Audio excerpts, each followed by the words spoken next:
Hi, and welcome to Long COVID Families Back to School Conference 2022, Day 2. Our topic today is navigating illness. We have 3 presentations for you this morning.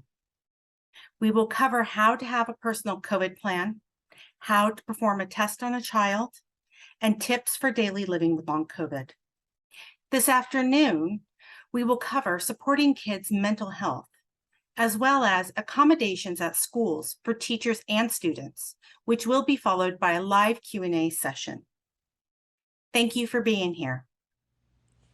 Hi, my name's Gretchen Kelly with Long COVID Families. Today we're going to be discussing how to create a COVID infection plan.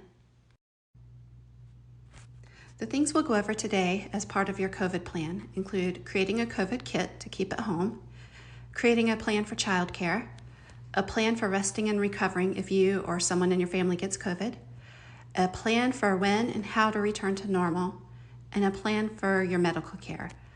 We want to emphasize that being prepared and having a plan ahead of time is essential to reduce your stress and confusion when you're hit with a COVID infection. Think of your COVID kit the same way you would a hurricane kit if you lived in a hurricane zone. These are items you're going to have on hand to access when you need them in case of an emergency. What we suggest is to have over-the-counter vitamins and medications that are approved by your doctor, rapid antigen tests on hand. Hydration is critical when you have COVID, so you want to have teas, electrolytes, and broth, but make sure that these things will not interact with any medications or medical conditions by speaking to your doctor. A pulse oximeter is also helpful to have on hand, a thermometer to check your fever, and of course, masks. Here are some resources for free tests that you can get. You can get free rapid tests at covidtest.gov. Every household in the country is eligible to order a third round of free tests for each family member. So you can go to that website to order them. Some insurance companies will reimburse you for any over-the-counter antigen test you buy, as well as Medicare plans. You can also go to hhs.gov and search under community-based testing sites to find local testing sites near you for free testing. We want to mention that while rapid tests are critical to trying to keep your family members safe, getting a PCR test is something we recommend if you think you may have COVID. This gives you an official record of your infection and can just remove some obstacles to getting care later. Every caregiver should have 2 child care plans in the case of a COVID infection. One plan would be if you get COVID and you need someone to help with your child. The other would be if your child gets COVID, yet you still have to go to work. Things that you can do to plan for this are to reach out to relatives to help out with your child care. If you have to go to work, have somebody who can pick your child up from school, watch them during the day. You can also reach out to friends or trusted neighbors. We understand that not everybody lives near relatives. You could offer to have a reciprocal agreement with a friend or neighbor that you will help them in the case that they get COVID, if they will help you. And you want to consider things like carpooling, bus stops, somebody walking your child to the bus stop, and also be sure to communicate a plan with your partner or spouse. Make sure you're on the same page so that if somebody gets COVID, this is not something that has to be addressed then. Doing this ahead of time is very important. Other things to consider as part of your child care plan are activities you may suspend for your child while you are sick. Maybe taking them to dance class is not a priority when you are trying to recover from COVID. So consider that ahead of time, what activities they can afford to miss. And then also make a plan for how to contact the people that you've made agreements with. You want to have their email address, their phone number, a way to get in touch. You need to make a plan ahead of time for how to control infection in your home and your community. While most of this feels instinctive at this point after 2.5 years into the pandemic, in the moment when you are sick or when your child is sick and you're under stress, some things may go unnoticed and slip-ups can happen. So having a plan in place ahead of time really helps. Of course, you want to mask in your home or around the person who's infectious. You can determine how much masking you think is necessary given your circumstances. You want to pay attention to ventilation. This can be something as simple as opening windows or doors in your home. It can be bringing fans in, HEPA filter air purifiers are great to have in the room where the person is infected, is quarantining, but also in other parts of the home. You can also build a Corsi box, which is an inexpensive air purifier. And later this week, we are going to have a demonstration on how to build one. You need to limit exposure. If you're able to have the person with COVID sleep in a separate room, use a separate bathroom, that is ideal. Not everyone can afford to do that or has the space. So anything you can do to limit exposure, wearing masks, limiting time spent together in the same room. If you are caretaking someone with COVID, if you can leave food and drinks at the door for them, if they're able to get out of bed and get them themselves versus going inside the room, that just cuts down on your exposure and therefore the exposure you may bring to other people in the family. We also want to mention self-care. It's really important to try to rest, hydrate, and eat, even if you're the caretaker. It's important for the person who's sick, but also for you. We also want to emphasize that this infection control plan extends into the community. Everything that you do within your home, you should also consider doing within your community. If you or someone in your home has COVID, wearing a mask in public helps protect your community. If your child has to go back to school, them wearing a mask, even if they aren't infectious, can just help reduce the risk of them spreading COVID to their classmates. Have a plan for how to protect people at work, in school, and any other place you may have to go while you or someone in your household is positive for COVID. Things you can do, many people have to return to work after 5 days and still could possibly be contagious. So things you can do is you could mask at work. You could try to distance from your coworkers, eat your lunch outside. You could ask to maybe be assigned different duties that will give you some distance from coworkers and clients and customers. You can try to increase the ventilation in your workplace. Again, open windows, bring in an air purifier or Corsi box, maybe ask to do outdoor duties instead of things that are indoors. All of these things can help protect the people that you have to work with. The same goes for school. If your children have to return to school and you are worried that they could possibly be infectious or inadvertently infect classmates and teachers, they can wear a mask in school. Again, you can speak to the teacher and recommend that your child maybe sit at a distance from other students to protect them. Ask the teacher about ventilation, opening windows and doors, and even asking if the child can maybe abstain from some activities at school that would put them in close contact with other classmates. It's also important to have a medical care plan. If possible, you want to have a primary care doctor lined up before you get sick. This way, when you need advice during your illness or just want to check in with a doctor, you have somebody that you're already on file with. Some hospitals also have virtual urgent cares for COVID. Not everyone has access to healthcare, so you can go to findahealthcenter.hrsa.gov to find free healthcare resources in your area. And you also can find some telehealth resources at telehealth.hhs.gov. Knowing ahead of time when to seek medical care is also very helpful during a COVID infection.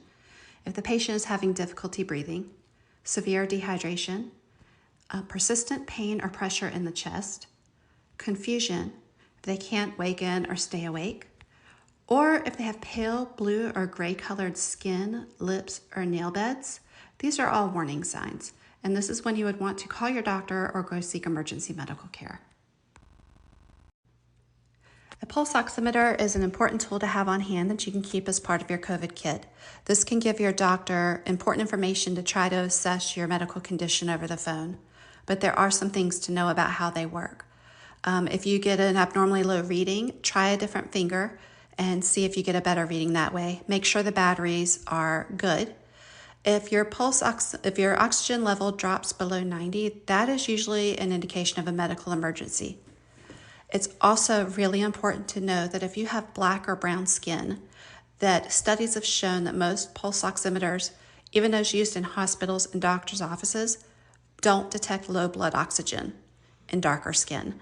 So you want to make sure that you advocate for yourself. If you feel like you're in breathing distress and the pulse oximeter does not show an abnormal blood oxygen level, you need to advocate for getting a different type of pulse oximeter used, having them try a different finger or even your earlobe. And finally, you want to have a resting plan. This may sound intuitive, but the truth is that most of us do not rest enough when recovering from COVID. And resting after a COVID infection not only helps you heal from the acute symptoms, it can also be very helpful in preventing long COVID. What does a resting plan look like? For adults, it looks like limiting physical activity. No exercising for at least a month is what we usually recommend to our community members. Also, consider things like chores, buying groceries, childcare, work, and try to think of ways that you could minimize those duties and maybe minimize the exertion of doing those. You can let some chores go, perhaps. You can use disposable utensils and plates to reduce the dishes. There are certain things you can do short term to help reduce your activities. You also want to make sure you're getting plenty of sleep. I also think it's a good idea to have somebody keeping you accountable for resting, somebody to make sure that you're not overexerting, to remind you that you need to rest. When you start to feel better after a COVID infection, it is very tempting just to go back to full speed ahead, and that can actually put you at risk for long COVID. A resting plan for kids looks much the same as it does for adults. Limit physical activity as much as possible, especially when it comes to sports and athletics. Kids are not always great at communicating when they've reached their limit. Also, schoolwork and homework, that's something that may need to be limited in the weeks after their COVID infection. Limit chores and responsibilities. Consider school modifications and accommodations. And also, they need to be getting plenty of sleep.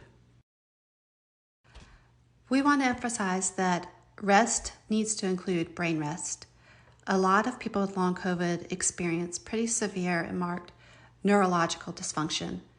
An Austrian study interviewed people previously hospitalized with COVID 3 months after discharge and 1 year later. What they found was that while a few participants experienced some cognitive improvement, 73% showed no difference between 3 months and a year. In fact, at 1 year, almost 60% of respondents continued to report neurological symptoms, including fatigue, concentration, difficulties, sleep disturbances, headaches, impaired sensation, and loss of smell. To their surprise, the prevalence of these symptoms did not correlate with disease severity. That is something we also want to emphasize. Mild COVID infection does not mean absence of long COVID. You can have mild COVID, you can recover easily, and months later start exhibiting signs of long COVID.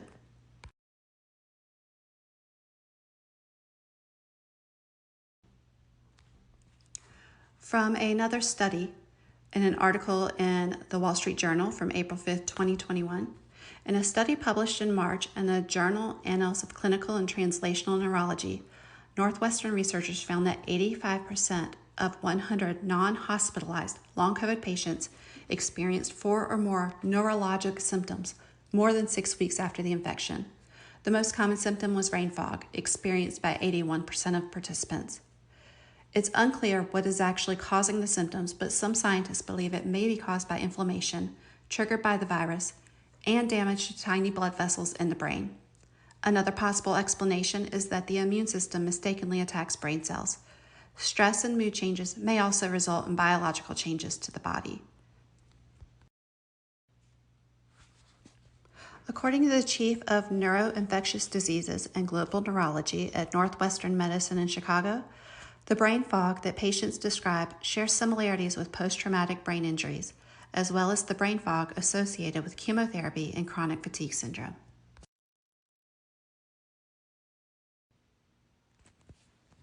When you consider your COVID plan, consider that resting now can reduce the risk of long COVID later. Rest is self-care. Rest is setting healthy boundaries, both with yourself and with others. It's restorative, and it gives your body a chance to heal. It is an investment in your future health, especially when recovering from COVID. Doctors at Mayo Clinic, Yale, and Johns Hopkins have seen the similarities between long COVID and neurological issues and traumatic brain injuries, and have referred some patients to cognitive rehabilitation centers, more typically used for patients with concussions and other brain injuries. Therefore, it stands to reason that part of our COVID recovery plans should always include brain rest. When you start deciding whether you or your child are ready to return to normal, we want to introduce you to pacing. Pacing is an activity management strategy. Pacing means being active when able and resting when tired. Parents or guardians may need to plan extra rest for children ahead of activities. The goal of pacing is to prevent worsening of symptoms rather than to do more each day. Thank you so much for attending this presentation. We hope that it gives you some guidance and tools, and we wish you the best of health. For more resources on pacing and resting and recovering from COVID, you can check out the Long COVID Families website at longcovidfamilies.org. And under the daily living section, there is a section about energy management. And then also on meaction.net, there's the Pediatric Pacing Guide created in conjunction with Long COVID Families. Both of these can give you many insights and resources into how to keep your child healthy and recovering after COVID.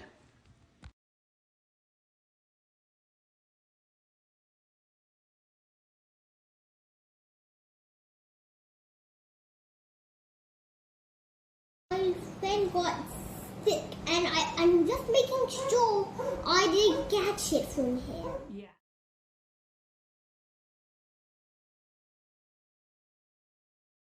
We are here today to demonstrate how to do at-home COVID testing. This is my son Finn, and I'm Megan Fitzgerald. I'm with Long COVID Families as well as patient-led research.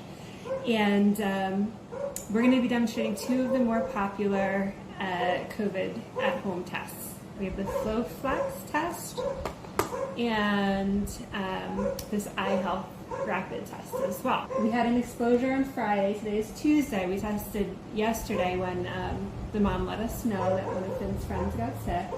And it was negative, but we're going to test again today because Finn woke up with a bit of a runny nose and a bit sneezy today, right? And so we're both going to test because we were both around the family. Well, it's the afternoon right now, isn't it? Yeah. So both of these kinds of tests have three basic parts. There is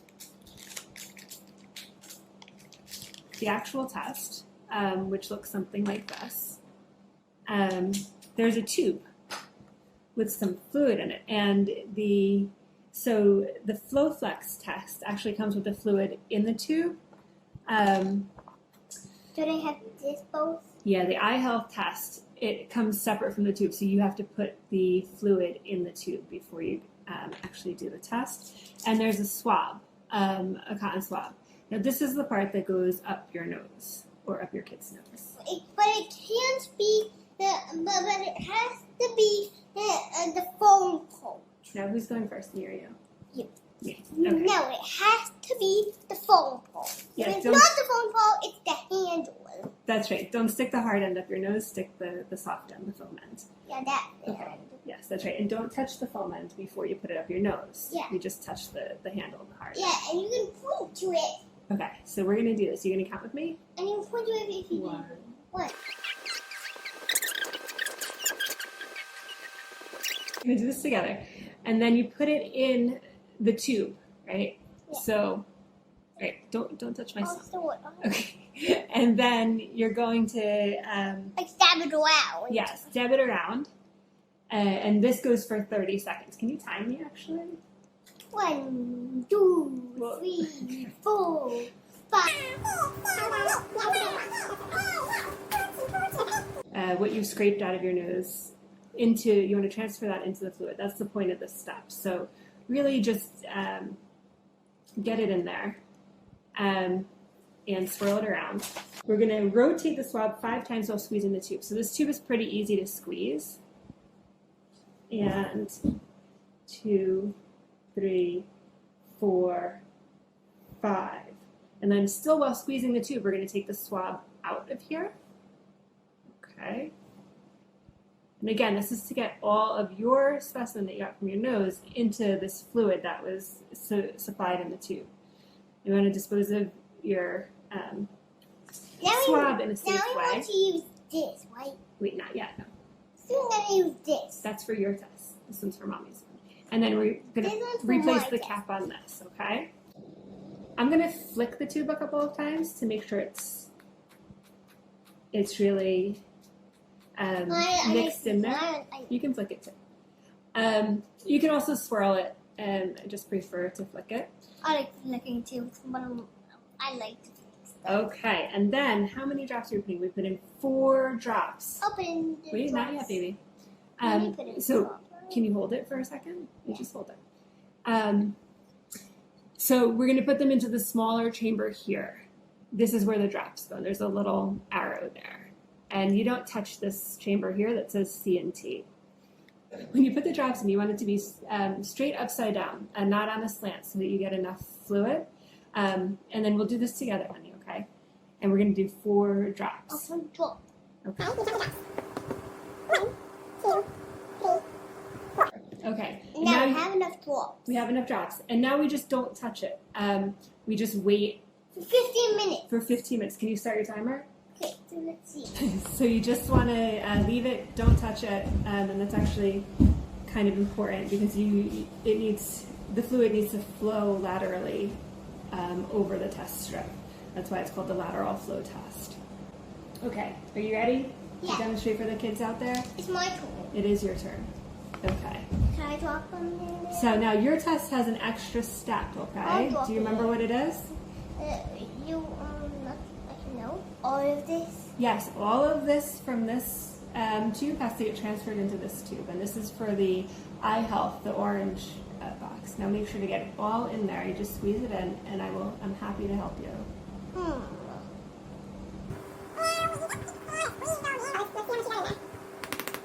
Okay. Now this is enough. There's a couple of lines on here, and it says you need to fill up this tube to the first line. And again, this is for the eye health test. The FlowFlex doesn't have this step. And you just want to get it up to that bottom line. You want to make sure it's filled up to there. The FlowFlex has a little hole in the top of the box that you can use to put the tube in. So we're going to borrow this and use that. It's actually kind of handy. Very simple tech that makes things a little bit easier. Time to open the nostril. Yep, time to open the nostril swab now. 3, 4, 5. Okay, now can you tell everyone what that felt like? I don't know. Sort of sound like ticklish. Sort of. It felt ticklish. That's your least favorite part of the test, right? Yeah. Okay. We're gonna put it in here again, same as last time. Swirl it around. 30 seconds. And again with this one, I'm gonna squeeze it and rotate it and make sure squeezing all the liquid off of the swab and then taking the swab out. Okay. And putting the lid on it. Now it's time to flick. Yep, and you can flick it. Do you need some bubbles? No, we don't need bubbles. Just like one bubble. One tiny bubble. It's okay if it has 1 or 2 tiny bubbles, but we're not going to shake it because that'll make it have a lot of bubbles. You don't want that because then you won't be able to measure the drops. You've got the orange lid screwed on the tube, and then you can unscrew the white lid on top of that. Yeah, but this one needs 3 drops. Now this is, so this is a difference between these 2 tests, and you want to make sure that you put the right number of drops. That's right. The eye health test, again, there's 2 different wells, and you want to put it in the well that says 3 drops next to it. Yeah. This one only needs 3 drops, and you do want to put the correct amount for each test. The quick 1, 2.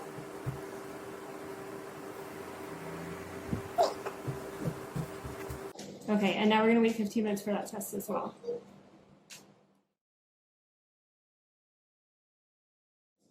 Okay, so my test came back negative. So you can see here that there's a line at the C and no line at the T. So that means that we did the test correctly, but that it's negative. If this was a positive test, there would be lines at both the C and the T lines. If you have a line at the T but not the C, that means that the test was done incorrectly, and you should do it again. So the C line is the control, and no matter what, it should come up. It should come up as a line there, but the T should only come up if you're positive. Now, there are such a thing as false negatives. What this means is that your test can come back negative even if you actually have COVID. And is that your timer for your test? Yeah. Okay, so my one is a C. Yep. So Finn also has his as just the C line coming up and the T line. So his is also negative for today. And so because what I was just talking about with the possibility of false negatives, because we know that he had a pretty significant exposure last week and he's got a bit of a runny nose today. We are going to retest again tomorrow just to make sure we're not getting false negatives here. So and I would definitely recommend doing that. Go on symptoms, but none of us have a fever, which is very reassuring. Okay, I hope that this was helpful to anyone doing their own COVID testing at home.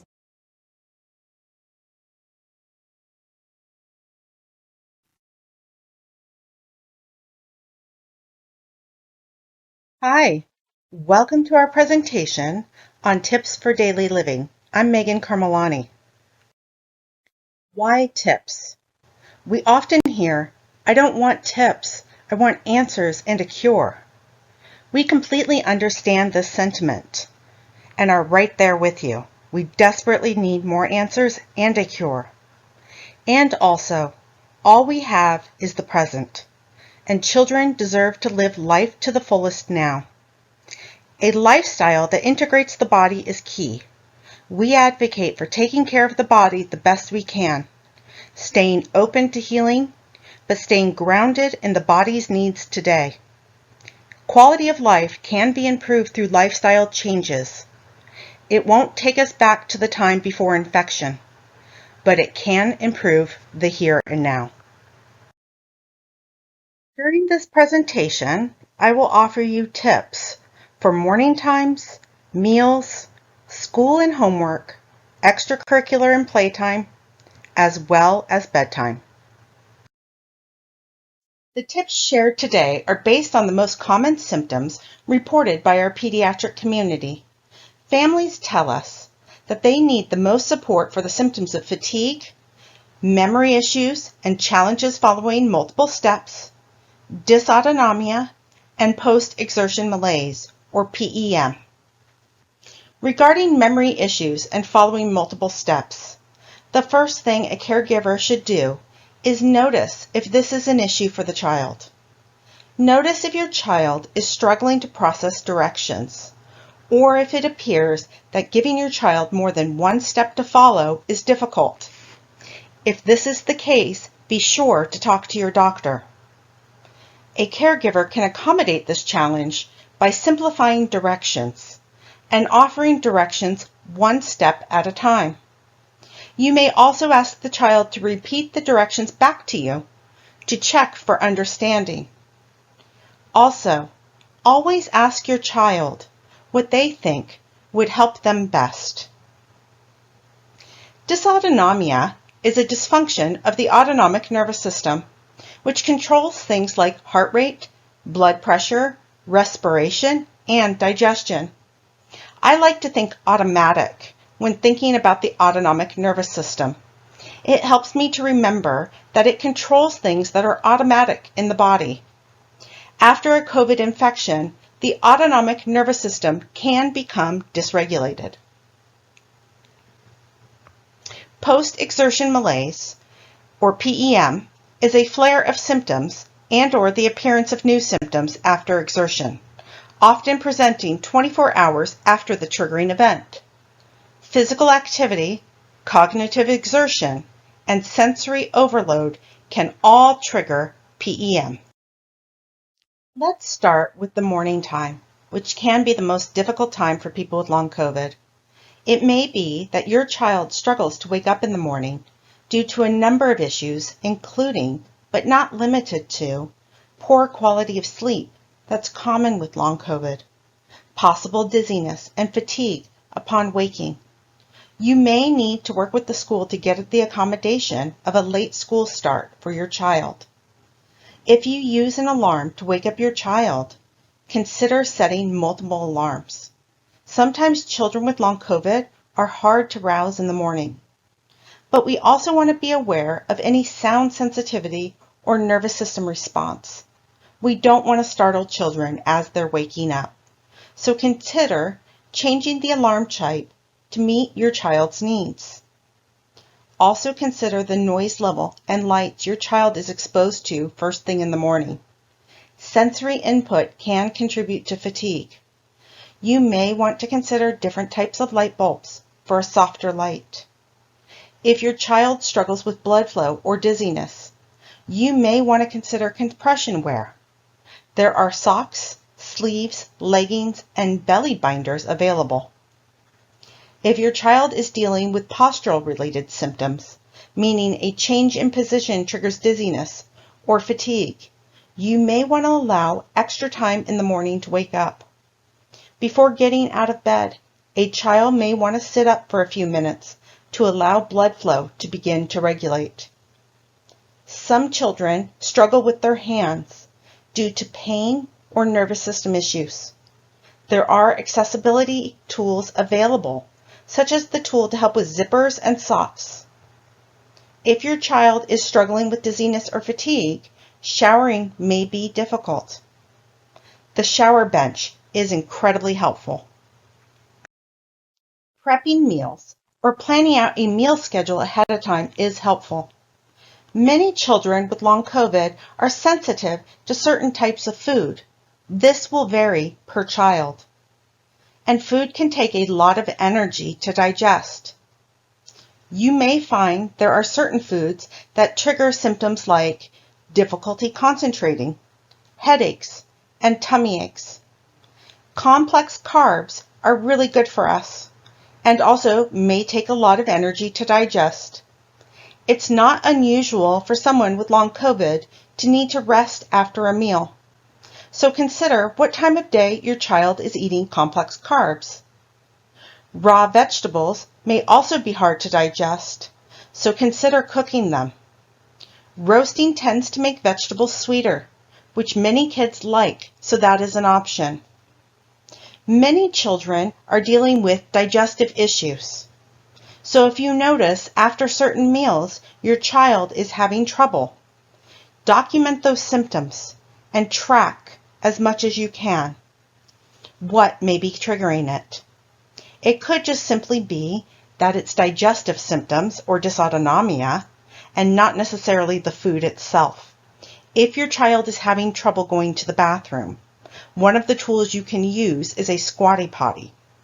That will help your child. Many children with long COVID are more sensitive to processed food and preservatives. You may notice your child has digestive issues after eating food they used to eat regularly. This can be challenging to navigate when you're busy. Using an Instapot or freezing meals ahead of time are good options. We really want to listen to the body and use food as a tool for healing as much as possible. One way to make this potential change in diet more meaningful is to research the recipes your family would have eaten 100+ years ago. Recipes from long ago tend to be simpler, nutrient-dense, and often easier on the digestive system. It's a great way to get your whole family involved, and then it becomes about connecting with your roots and less of a chore. Our patient community has noticed challenges in visual processing. These challenges aren't always showing up on tests. Regardless, we need to support the child. There are tools for visual processing skills that address attention, headaches, and light sensitivity. For instance, there are various lens tints that address specific aspects. The website I Can Learn is a good resource. Okay, Let's talk about extracurricular activities and playtime. This is where a lot of kids struggle because naturally they just want to enjoy life, but their energy limits often become an obstacle.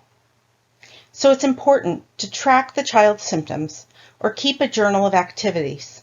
This will really help you understand your child's energy expenditure limits. We have a pacing guide that was created in collaboration with ME Action, which is an essential tool. An additional benefit of the guide is that you can provide it to daycares, schools, and even other family members, so everyone can understand PEM and pacing. Another important tip is to pay attention to hydration. Hydration is important for maintaining energy levels, and we all forget to drink enough water sometimes. Often, kids with long COVID will say that water upsets their stomach. If that is the case, sometimes drinking electrolytes instead is helpful. You may also need to explore different activities. It may be that there are some activities that are not accessible to your child right now. If there is an activity your child can no longer engage in and misses, what I recommend is to consider what it is about that experience your child enjoyed, and then think about another way to achieve that feeling of enjoyment, another way to meet that need. Navigating long COVID requires imagination.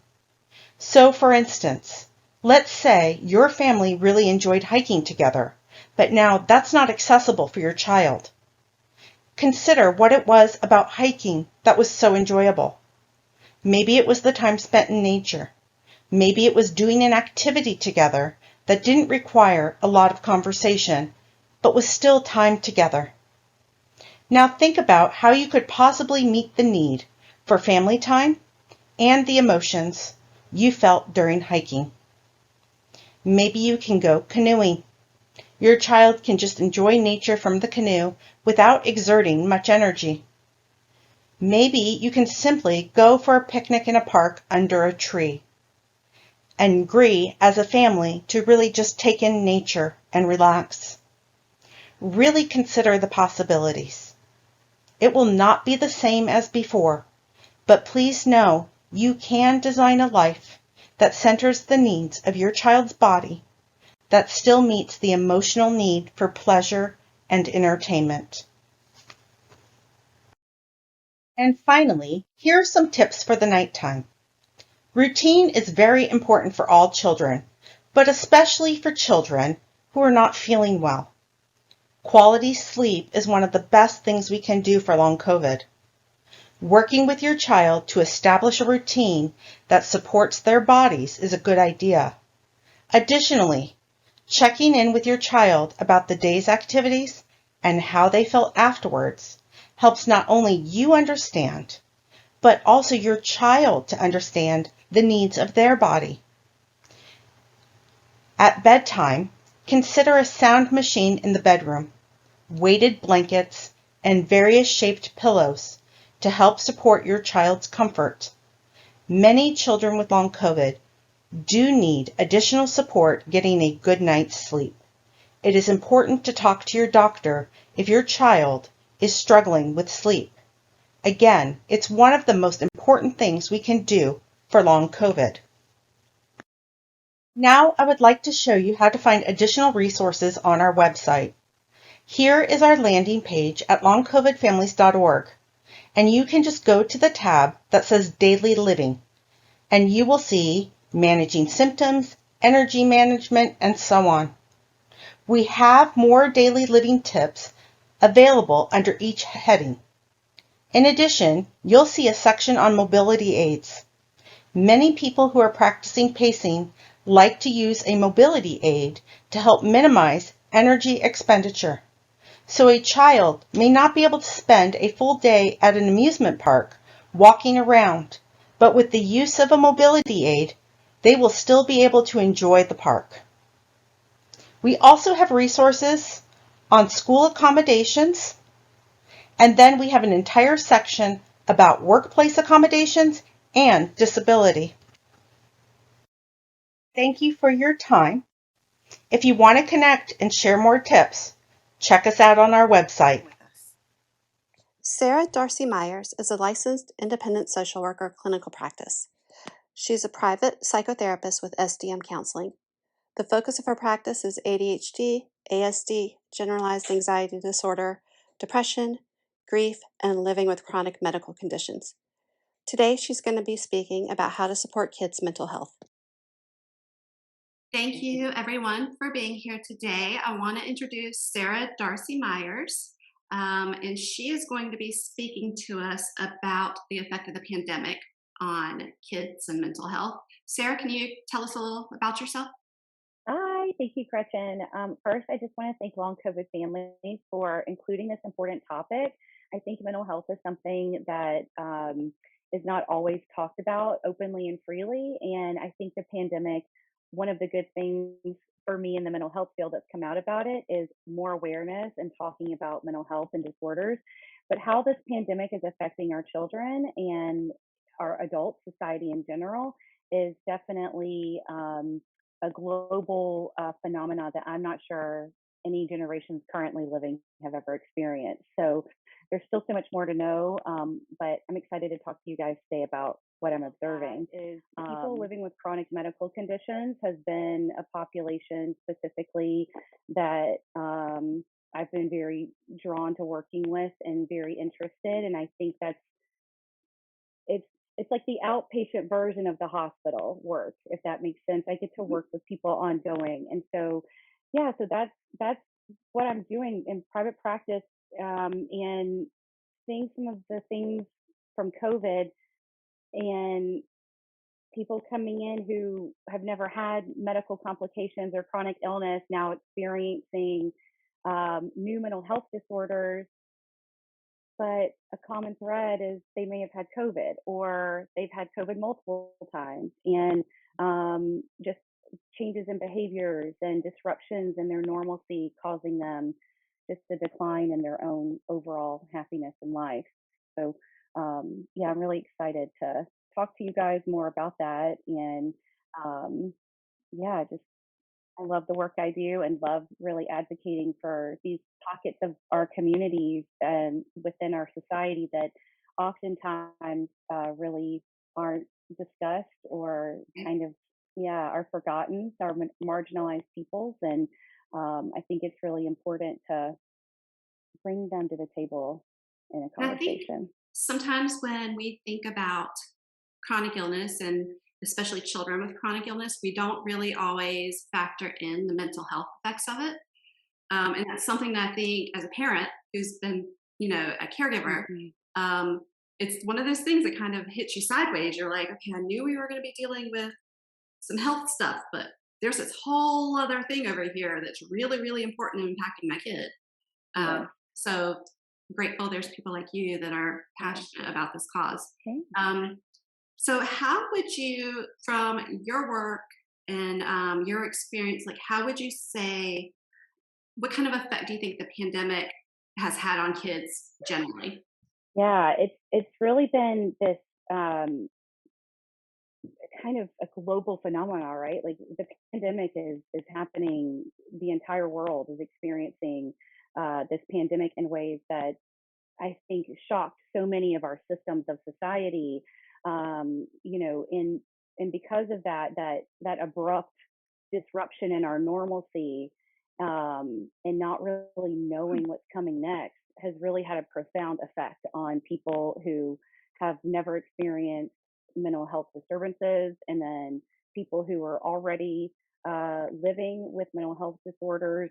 And the pandemic has definitely layered an extra level of difficulty to those people who, specifically those marginalized communities, communities of color, pockets of poverty, people who are already dealing with chronic illness, those kinds of things, or dealing with mental health disorders. And then we have multi-systemic failure within, our society, and the impact has been huge.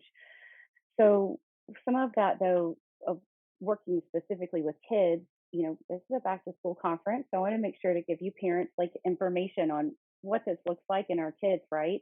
Yeah, So a lot of that pandemic piece has been, you feel it, increase in stress, definitely. isolation, changes in our routine and our schedules, and this constant adjustment to temporary new normals. And I think that, one of the old adages of parenting that we hear all the time is kids thrive on consistency.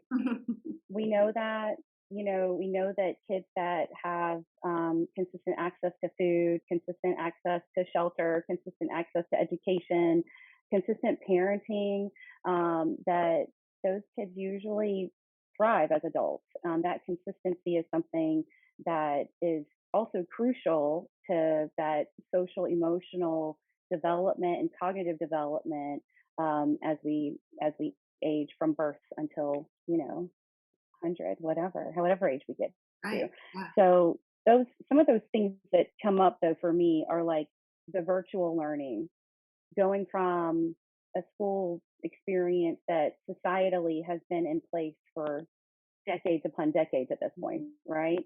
Then transitioning into hybrid learning, changing access to how we have extracurriculars, changing access to after school care or what that looks like. And even, again, that isolation piece of lack of social engagement. And we know that kids need social engagement. This is how children learn, is being around peers. And it's also a crucial part of their ongoing development, social emotional development, psychosocial development, and their identity.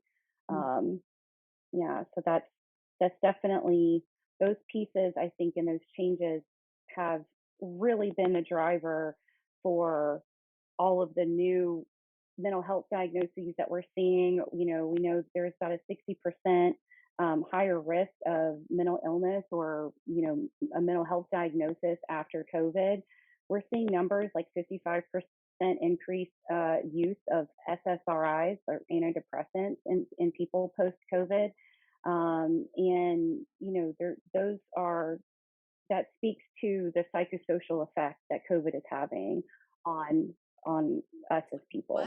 when you Um, see younger people, kids and teens that have, some anxiety or depression, or what kind of how does it present in kids as far as what you're seeing? yeah, for sure. So again, these systems that we have in place in society, like school, those built-in extracurriculars, that dance class, karate class, uh, just access to going to the doctor whenever we call without having all these changes, or going to school not having to worry about, do you have your hand sanitizer and mask? Do you have replacement mask in case they get wet today? All these changes affect that social emotional development, and those stages for each age is specific to the age of what we kind of expect.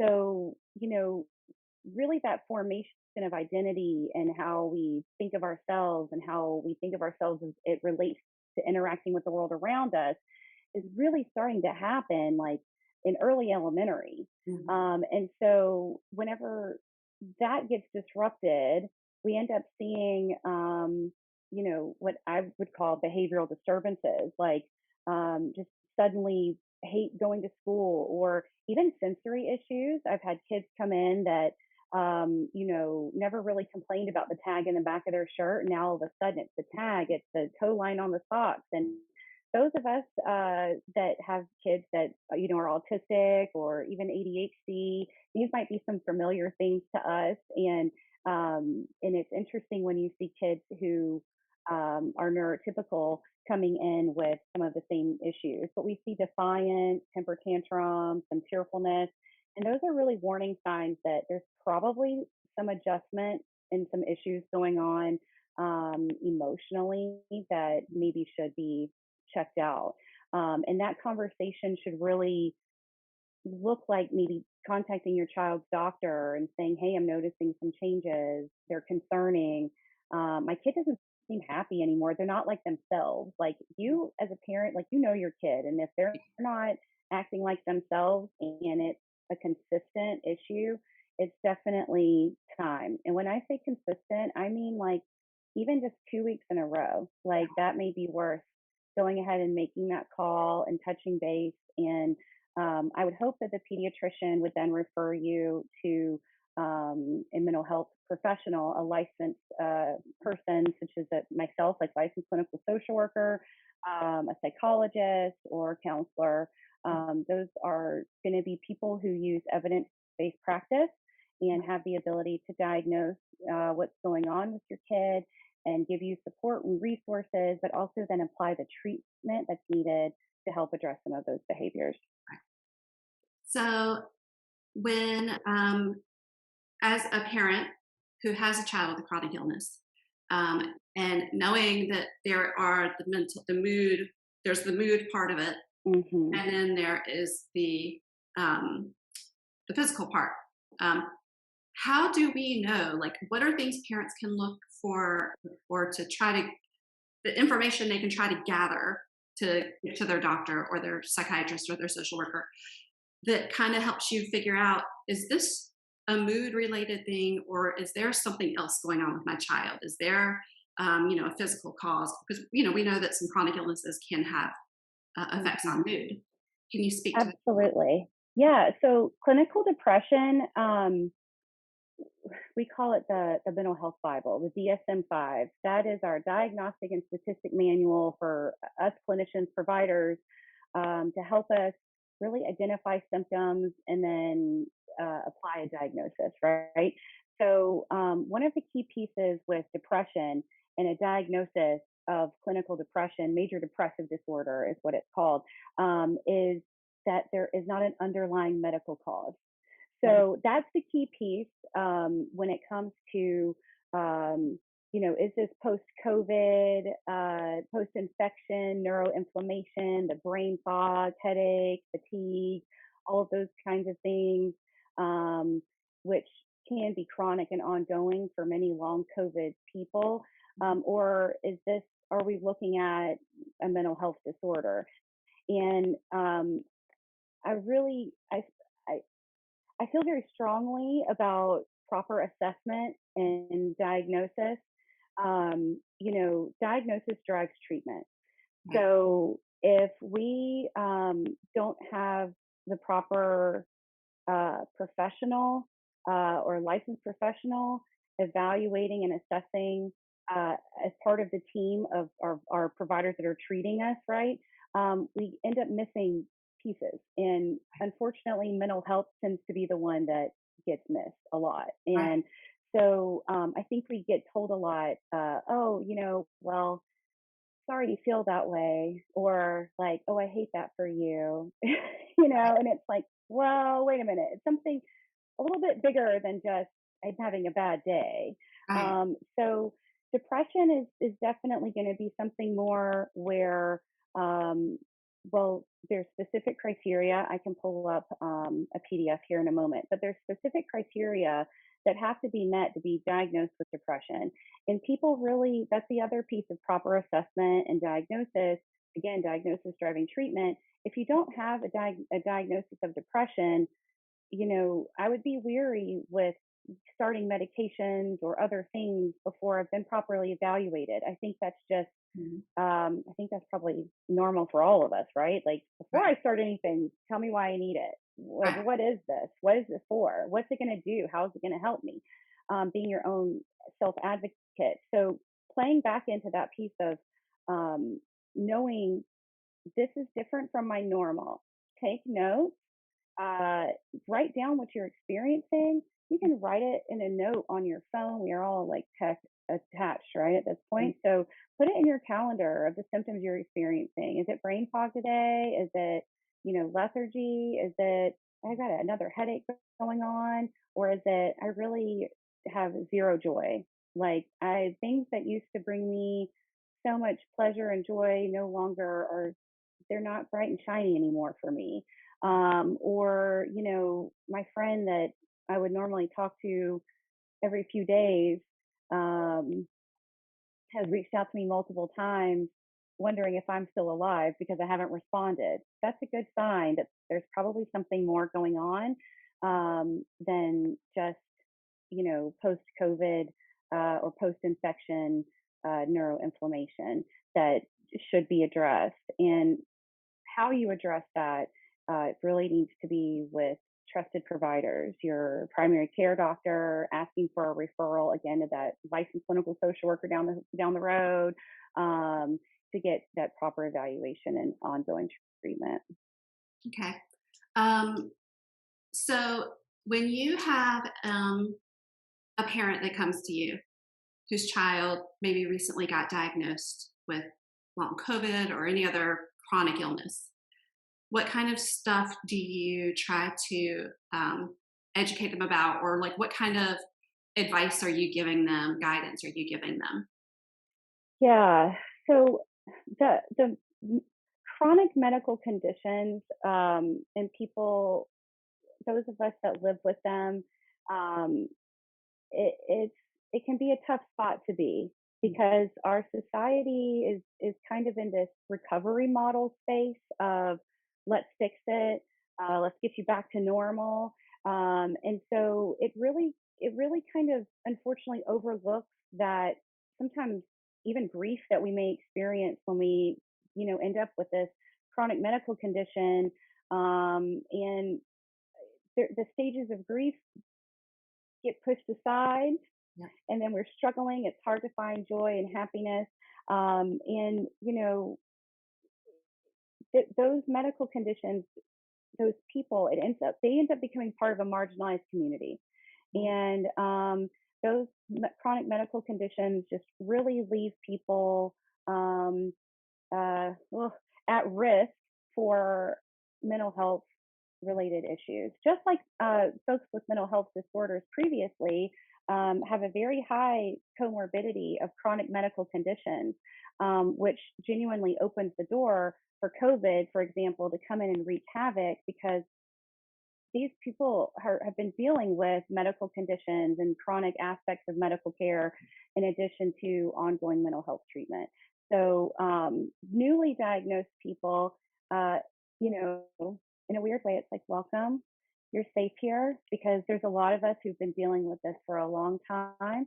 I think of cancer patients that I've worked with in the past that are going through chemo and have brain fog and feel like I feel depressed, and there's pieces, elements of ongoing treatment that genuinely cause disruptions. Remember that consistency piece I was saying earlier, how consistency helps us all feel safe and comfortable. While chronic medical conditions, we may have a flare one day, or, and I'm no longer able to go to that party I had planned this afternoon because I'm so fatigued. Or I have to go get lab work drawn because, I had a cold and stuff just seems to be, out of whack again. Just when I just accepted this new job and was super excited about starting it, now I'm dealing with this. Or Inconsistency seems to be like the most consistent part about having a chronic illness. so those pieces of the newly diagnosed chronic illness are going on, we're dealing with chronic medical conditions post COVID, or we see this even with other post infections. We have seen the phenomenon of the development of autoimmune neuropsychiatric disorders such as PANS and PANDAS, that primarily is due to the introduction of strep into the system. So we know that there is some precedent for seeing post-infection neuroinflammation and then ongoing neuropsychiatric impacts. And those pieces of the grief, like establishing that new normal and what that looks like. And when you're talking about children who are in the middle of establishing who they are, how they interact with the world around them, and then they get hit with this, chronic illness diagnosis, or condition, really, because right now, I mean, do they even consider post-COVID a diagnosis? I mean, we're still like so new in, ongoing understanding of what we're dealing with after this pandemic. So that identity, and just really, how do I participate in everyday life now? Because before, this is what life looked like, and now it looks very different, and that makes me sad, or it makes me feel anxious because I know I have to do this because it's my role, or and a lot of that's from the adult perspective, but from the kid perspective, it's something like, I went back to school, and I wasn't with my same reading partner because, like, my reading level dropped. And so then it's this, what am I to expect? Like, the ball was rolling in a certain direction, and then it's like, am I rolling in a whole different direction? Has it stopped rolling? What's going on? So kids, again, they're going to show probably that in behaviors. And so as a parent, the piece that you can really impact that is in how well they adjust to this new normal. Embrace all of that as part of the new normal. I sometimes, I wake up with it, I think of it kind of like a checking account. There's only so much money to spend. And sometimes whenever we think of chronic illness, that's the best way you can think of it. Like, I only have so many little energy deposits today.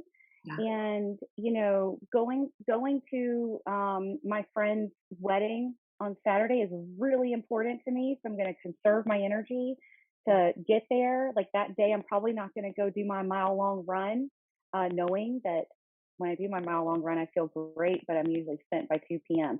You'll start noticing those pieces of, days that start off kind of rough, days that start off really good, what the implications of that is just for participation and normal routines and activities. But as a parent, it's really, keep promoting engagement in those activities. You may have to find new ways and new strategies for engagement. Like, maybe spending the night at a slumber party is no longer an option because, we really can't risk getting a cold or anything right now. And so does that mean that they can't go? Like, why can't they Zoom in and do like an activity together? Maybe I could think of things during the pandemic. That was the other part with the pandemic is, we started doing art class online. We started doing karate and dance online. Like, is that the most favorable way? Maybe not, but it's still a way for our kids to still be involved and with their friend groups. So maybe an activity, where you have a set of painting or something, and the other kid on the other end has it, and your kid has it on your end, and they can still spend some time together doing something that way.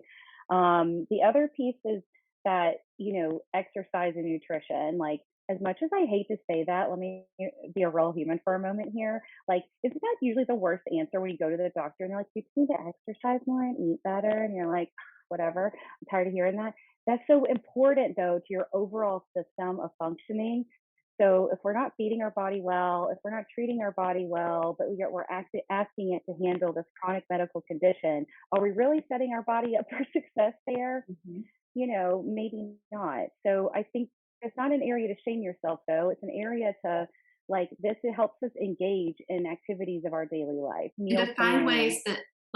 ways that it will work for your child. So, Yes. if exercise used to look a certain way, it's going to look different now. And it Yes. should, because doing it the old way can actually harm your child and make them sicker. But, there's different ways. There's different, Yes. online There's yoga. Yes. There's Yeah. movement. Movement is movement is movement. Mhm. And movement, we know, like with mental health, movement makes our happy juices happy. So it makes them start cranking out for us. So sometimes that's a dance party, put on our favorite song, the Cosmic Kids yoga on YouTube. Sometimes that's something as easy as genuinely standing outside with a dog and throwing the ball. Like, Yes. just walking out of the house, Yes. changing our four walls, that's movement. That's important. And that other piece is socializing, finding time to, again, adjust to, if it has to be virtual, to make it be virtual. But don't be afraid as a parent to ask questions of other parents, to ensure that your child is safe while engaging socially in person.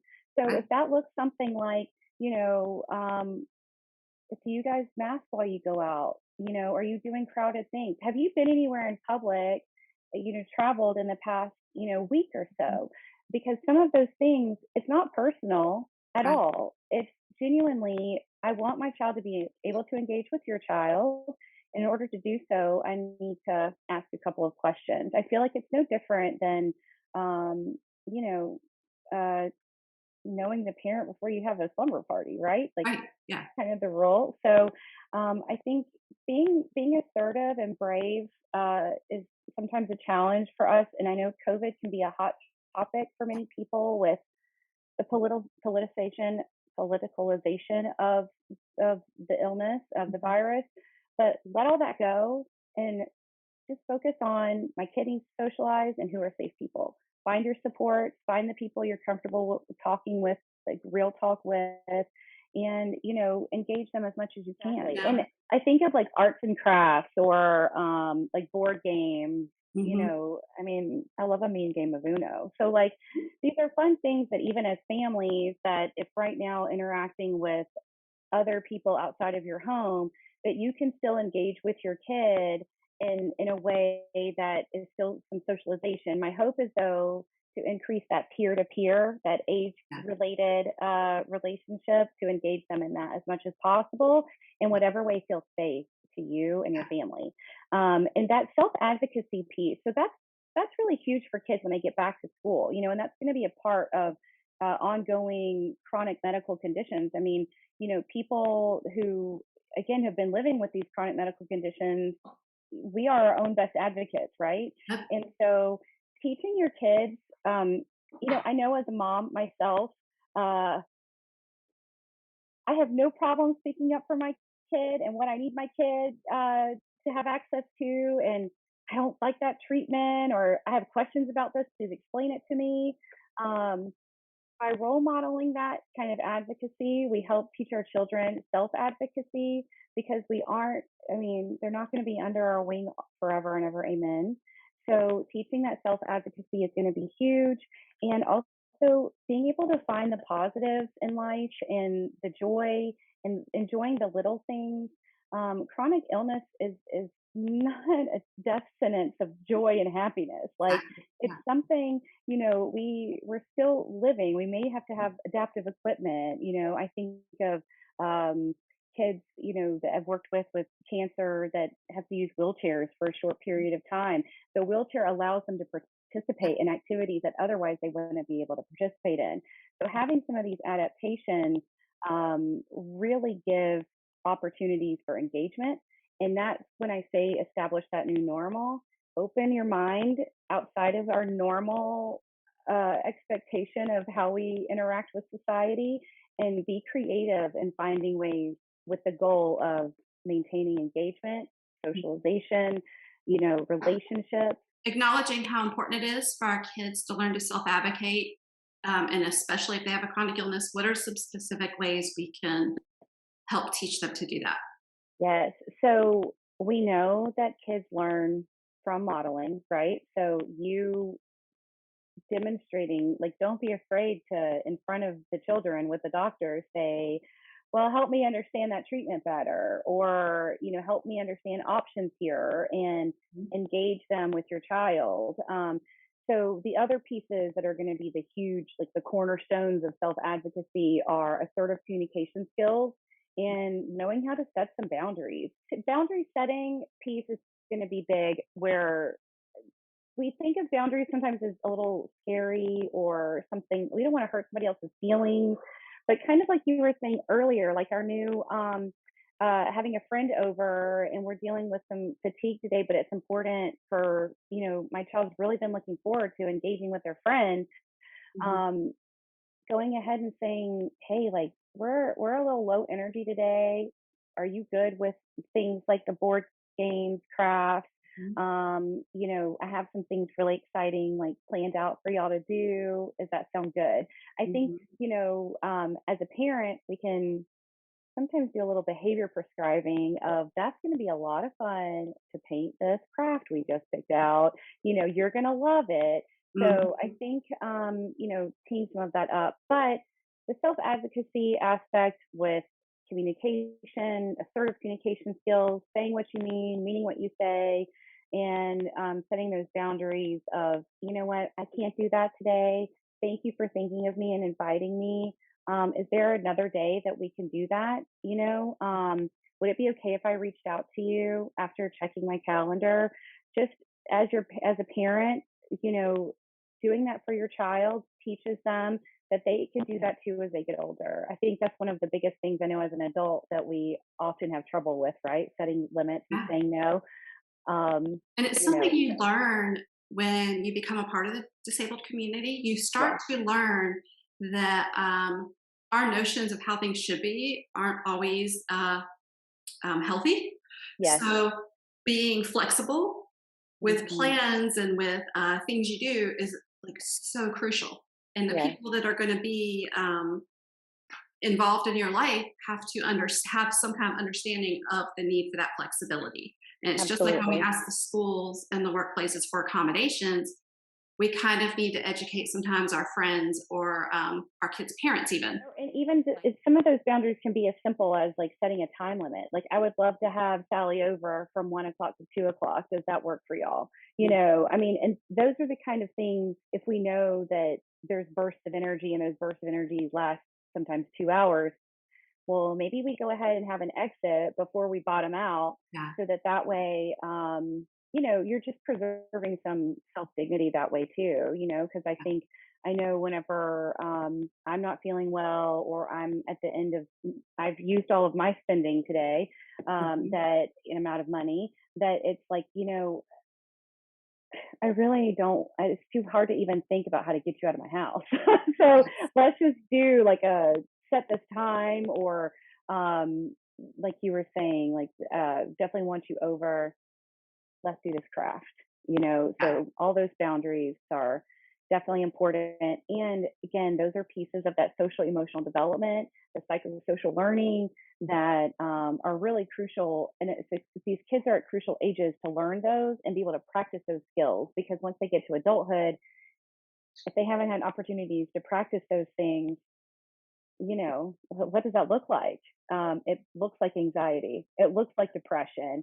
And it actually may be those things, absolutely. And from a therapist standpoint, with the kids that I work with, touching on some of the things you just mentioned, those are skills like teaching some radical acceptance. Like, I hate to say it is what it is, but accepting that this is something that I may be living with. If Yeah. it goes away, great. Yeah. Love that for me. But if it doesn't, does that mean I'm living a life of doom and despair? Like, no. So I think being able to just, kind of teach some mindfulness based thinking as well around that. Mhm. That, again, I know that I only have so many pennies to spend this morning and throughout the day. And I want to be wise how I use that, and how I expend my energy. Or, being able to find the positive still with all of those changes, it's just going to be, that's going to be the part that I feel like is really important with that new normal and establishing it. This new normal isn't bad, worse, otherwise. It's different, but different sometimes is amazing and even better than what was before. Yeah. So, and I agree, like, the toxic positivity of everything's okay and just, mustering through it doesn't help anyone. Right. And so I think actually recognizing I'm tired, and when I'm tired, I feel better when I rest. Yeah. Or, I'm feeling a little brain foggy today. So playing this board game was kind of difficult for me, but painting would be easy. I know I keep going back to that one because I feel like it's something really nice to engage in. I love to paint. Mhm. But so, little bias there, but I definitely feel hopeful for people to learn more about maybe some of the community that they're already joining. Mhm. There's so many people who've already been living with chronic medical conditions that you can find access to these supports on Facebook, social media. I know gets a lot of bad rep, but within social media, there are pockets of good community and connectedness that otherwise we may not have access to. So, using the technology and modern world things that we have available to us to help us find that joy and quality in life, go for it. Looking at acceptance and reframing it to embracing what you're living with and how life feels and looks for you, and especially in a child who might be dealing with long COVID, or chronic, medical pieces, post infection, that embracing as, when we react to the symptoms we're experiencing as like abnormal or this is horrific, fix it now. As a parent, we're kind of modeling that same behavior for our kids. Mhm. Listen, being terrified and scared and not knowing what's coming next and what is this going to look like, those are all absolutely normal parts of, early diagnosis stages, right, of chronic medical conditions. And so those are all very normal things to experience. And I'm not saying shape it for your kid that this is going to be great that you're tired by 2 p.m. every day. That's not at all what I'm saying. I'm saying that the acceptance piece, if you embrace the challenges that are coming as, this is part of what I'm dealing with medically. And I know I have supports in place. I know what to do when. Having those little kind of plans, I think, allows us to like actually deal with what comes up when it comes up, and kind of maneuver. And some days are just hard, and it's okay to really just accept that today is just really hard, and I need a minute. And what does that minute look like? How are you going to spend that minute? Being intentional about how you spend that time. Is it taking, like I can think of some of the kids I work with, like talking to their parents about making a fun bubble bath, or, maybe whenever it's bedtime tonight, instead of just normal bedtime, maybe we have a little fort built up, like something to just help us like feel special and engage with each other, to really help us get back, like tomorrow is a new day, Yeah. Yeah. The modeling, that's important. Absolutely. So as we close out, what would you want to leave parents with? Like what's kind of like what you want them to take away? You got this. Like this, there's so many resources available when it comes to connection with people, and understanding that your child is still the same special, amazing, wonderful, unique, capable human being that you've always known them to be. And in fact, I think sometimes the empathy and other pieces of living with chronic medical conditions offers people, gives insight to human condition like nothing else can, right? And so I think, this is not doom, this is not despair, this is not death sentence. This is something new we have to deal with, and we're going to do it together. So I love that. yeah. Thank you so much for being here. We really appreciate it. Thank you for having me. This is awesome. So excited for y'all. Andrew Wylam is the president of Pandemic Patients. He is a lawyer with a background in patient advocacy and government relations. His organization, Pandemic Patients, engages with policymakers to provide support and services to those affected by COVID-19. Today, Andrew's going to be discussing workplace accommodations for teachers and staff with long COVID. Hi, my name is Andrew Wylam, and I'm the president of Pandemic Patients. Pandemic Patients is a 501c3 nonprofit organization that works to relieve the harm caused by COVID-19 and post-COVID conditions. I am a lawyer, and my professional background is in patient advocacy, disability law, and government relations. I'd like to begin by thanking long COVID families for organizing this event to support the needs of students and teachers with long COVID in advance of the school year starting. I'll be talking about different ways that schools can support teachers with long COVID and providing some examples of strategies that teachers can use to overcome workplace challenges associated with certain long COVID symptoms. First, Let's begin by introducing the Americans with Disabilities Act and reviewing a few general points about long COVID and workplace accommodations. The Americans with Disabilities Act, or ADA, is a federal law that prohibits discrimination on the basis of disability. The law functions to guarantee people with disabilities equal access and opportunity in all areas of public life, including employment. The ADA defines a disability as a physical or mental impairment that substantially limits one or more major life activities. Under the ADA, long COVID can be considered a disability. The U.S. Department of Health and Human Services and the U.S. Department of Justice issued guidance last year that spells this out. Importantly, several federal courts have already issued judgments that relied upon this guidance to confirm that individuals with long COVID can satisfy the ADA's definition of disability. However, it's important to note that long COVID does not automatically qualify as a disability under the ADA. To satisfy the ADA's definition of disability, a person's long COVID symptoms must substantially limit one or more major life activities. This is where workplace accommodations come into play. For symptoms that limit a person's ability to perform the essential functions of their job, workplace accommodations can be used to support their ability to fulfill their job responsibilities.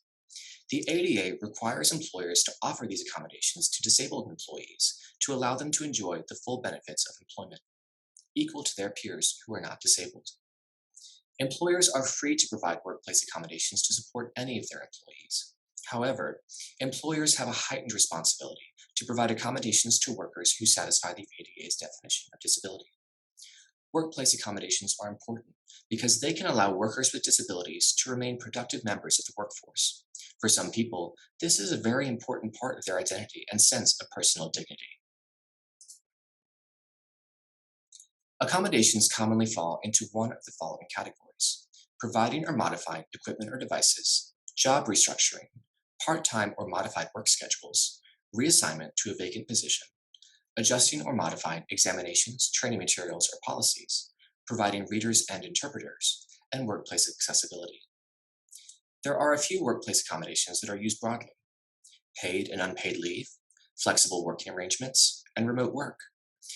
These accommodations can be implemented in many situations to support employees with a variety of disabling symptoms, and employers have increasingly relied on them during the coronavirus pandemic, as many workplaces have transitioned to remote work as the norm. However, these options might not be practical for teachers because of the requirements of their job. For example, schools operate on a set schedule that might not be compatible with flexible working arrangements. Further, some schools might not be equipped to facilitate remote learning, which may be necessary to allow teachers to work and teach remotely. To complicate matters further, granting extended periods of leave to teachers may not be possible because it interrupts the continuity of students' education, and filling a teacher's position with a substitute during that time may not be feasible. Because teachers with long COVID may not be able to rely on these popular accommodations, they should consider solutions that are more tailored towards their specific circumstances. Long COVID is characterized by a variety of symptoms that can interfere with an employee's ability to fulfill the essential functions of their job. Some of these potentially disabling symptoms include anxiety, chronic fatigue and post-exertional malaise, brain fog and cognitive impairment, headaches and migraine, PTSD, executive dysfunction, cardiovascular complications, and difficulty breathing, among others. When considering workplace accommodations for long COVID, the best solution can be found by identifying the specific symptoms that are limiting an employee from performing their job and identifying the specific essential function that employee is having difficulty fulfilling. Properly identifying these elements can help employees describe modifications to their job or their work environment that will be most supportive. An occupational specialist can help during this process. Accommodations for teachers with long COVID will require some creative problem solving, so keep in mind that it could take some time to arrive on a solution that is the right fit for the situation. I'm going to now walk you through some accommodations that are appropriate for teachers with long COVID, depending on the specific symptoms they're experiencing. This includes examples that are relevant to both teachers working in person and those working remotely. Some of these accommodations may be appropriate to support multiple symptoms of long COVID. For a teacher with long COVID who has anxiety, job modifications can be implemented to reduce the immediate pressure they may feel at work. For example, if video calls are frequently used for meetings or for remote learning, Allow a teacher with long COVID to participate with their camera turned off. Also, allowing teachers to pre-record educational presentations can reduce their stress significantly while allowing them to continue delivering high-quality educational content. A school can offer additional training to increase a teacher's proficiency and confidence when using pre-recorded presentations in the classroom. Regarding fatigue, a teacher's job can be restructured to reduce or remove the physical demands of their position. Alternatively, their working environment can be modified to reduce the number of physical obstacles present. For example, a teacher's classroom can be exchanged with another teacher to allow the teacher with long COVID to be closer to the school's entrance to reduce the amount of walking they must do to get to and from their classroom.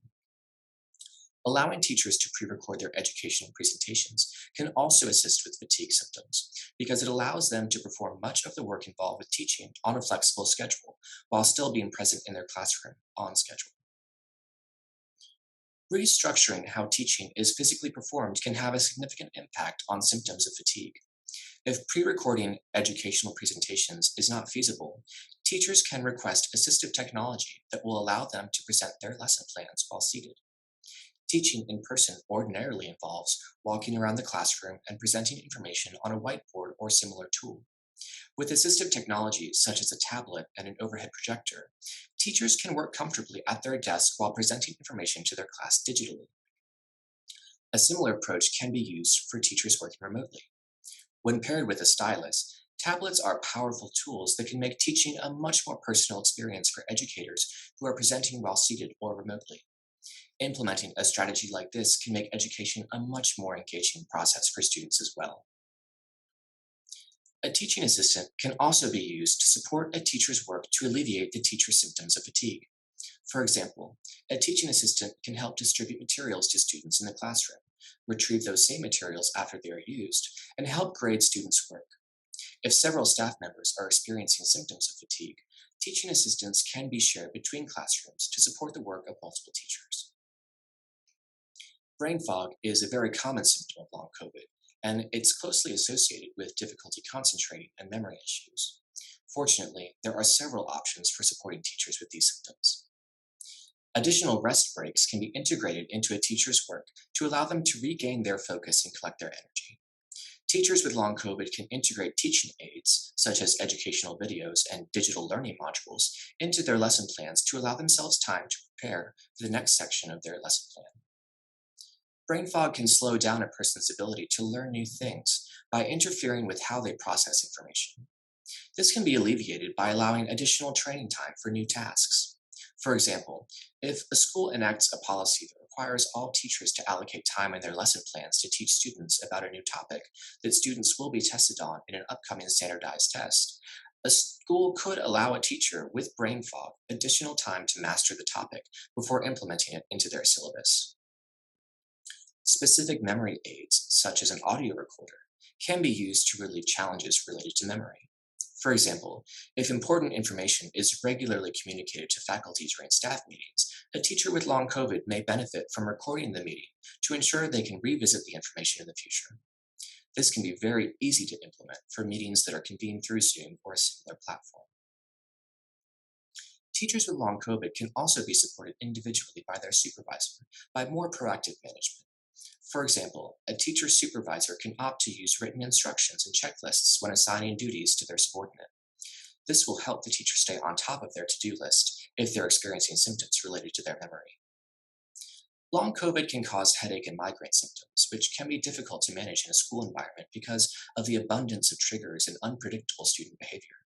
However, schools can take some steps to reduce the number of triggers in the workplace and provide alternative lighting in a teacher's work environment. Schools can provide sensitivity training to students and faculty to limit triggering behaviors with courtesy reminders posted near the teacher's classroom. Additionally, teachers experiencing these symptoms can be allowed to keep any incandescent and fluorescent lights in their classroom turned off while relying on natural or lamplight to keep their classroom lit during the day. For teachers working remotely, a simple computer screen shade can be used to reduce the likelihood that light from the screen will trigger a headache or migraine. Alternatively, teachers can request a computer monitor with a higher refresh rate. By default, most computer monitors refresh their screens 60 times per second, but monitors with a higher refresh rate may be less likely to trigger a headache or migraine. Some individuals with long COVID experience post-traumatic stress disorder related to their prior COVID-19 infection. This may be associated with time they spent in the hospital or frightening symptoms they experienced during their acute infection. For example, an individual with long COVID might experience a PTSD episode if they are in an unsafe environment that makes them panic about being exposed to COVID-19 again.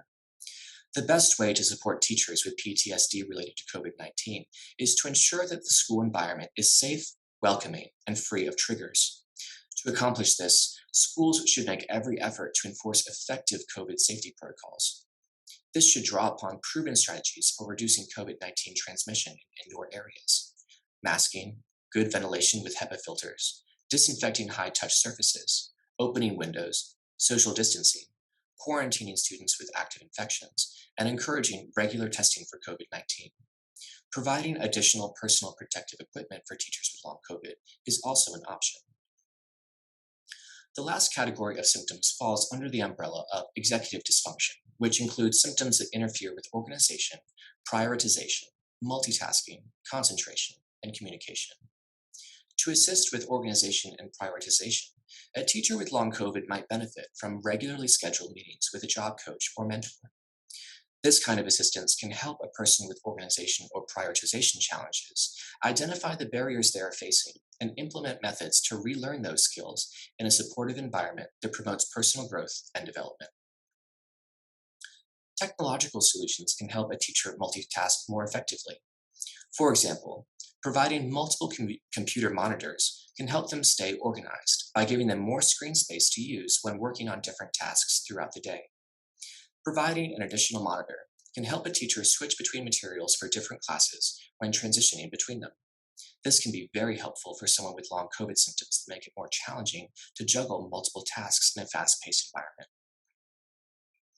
Executive dysfunction issues can interfere with a person's ability to communicate effectively, which can be very frustrating, especially in an educational environment.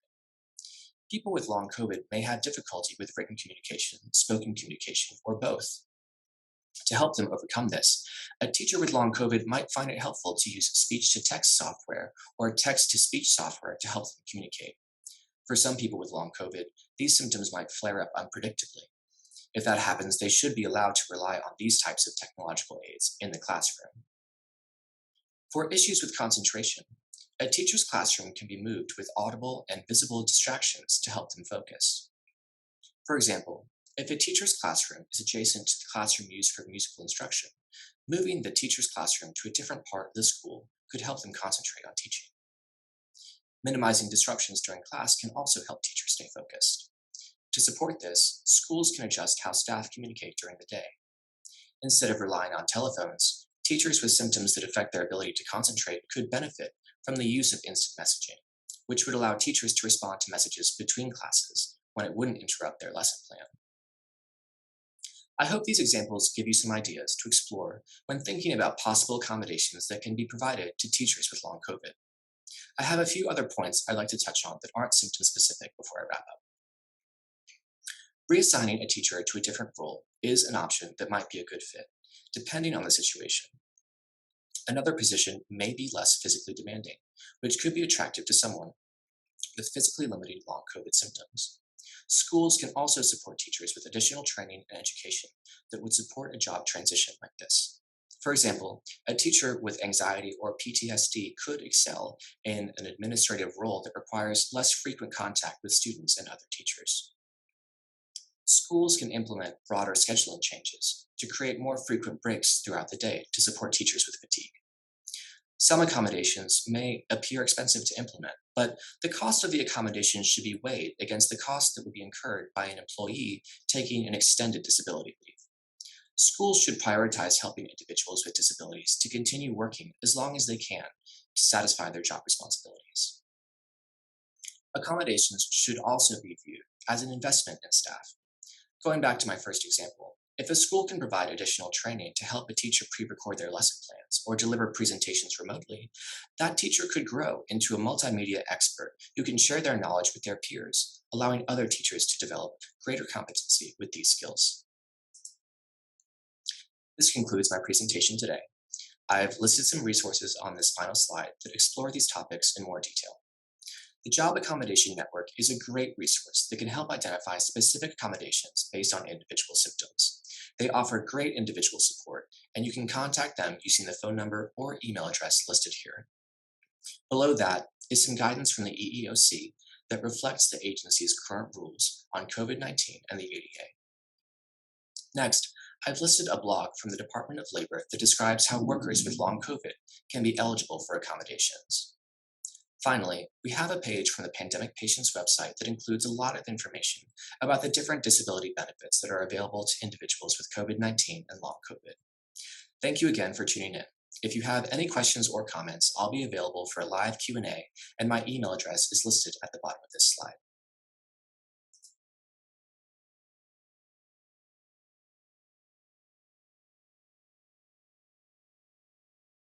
Hello and welcome to our presentation on school accommodations and modifications for students with long COVID.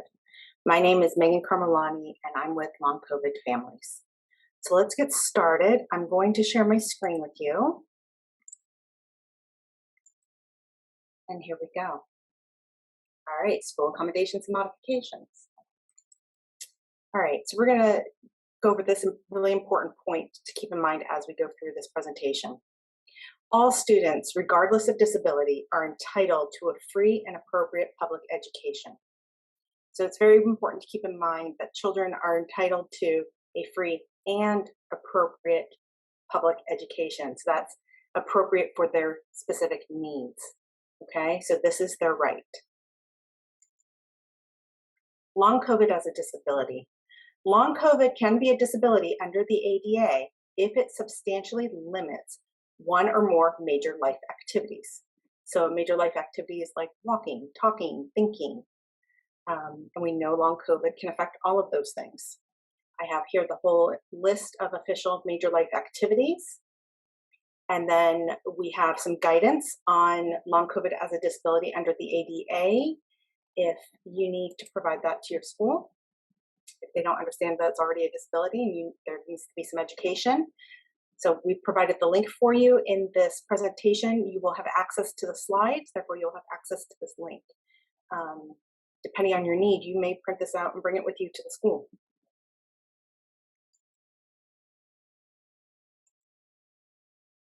So when we're talking accommodations and modifications, they can come in 4 different plans, or in the form of 4 different plans. So you may potentially have an individual healthcare plan for your student, a 504 plan, an individual education plan, commonly known as an IEP, or a behavioral intervention plan.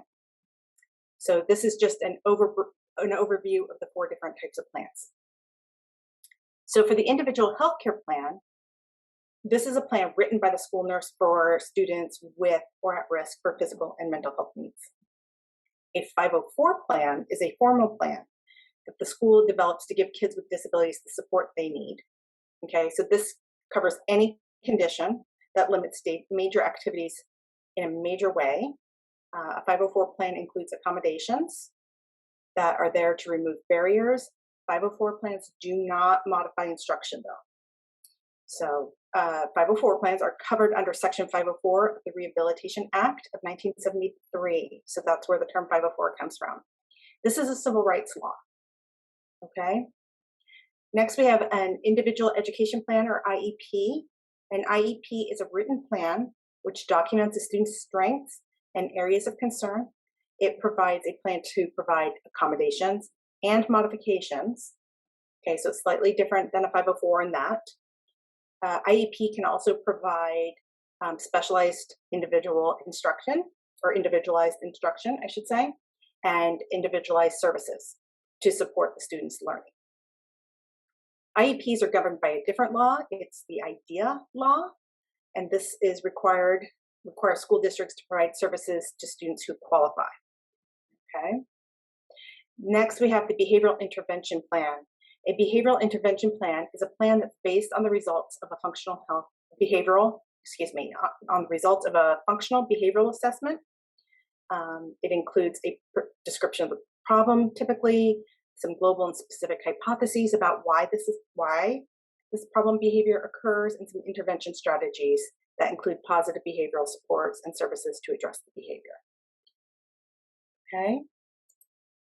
So before we go further, let's discuss and clarify what is an accommodation and what is a modification, because they often get confused. So an accommodation is a change that removes a barrier to learning or completing assignments. Accommodations don't change what a kid learns. It's just how they learn it. So the child is still expected to know and do what everyone else in the class is doing. It's just they may have something, an accommodation, a barrier removed in order to do so.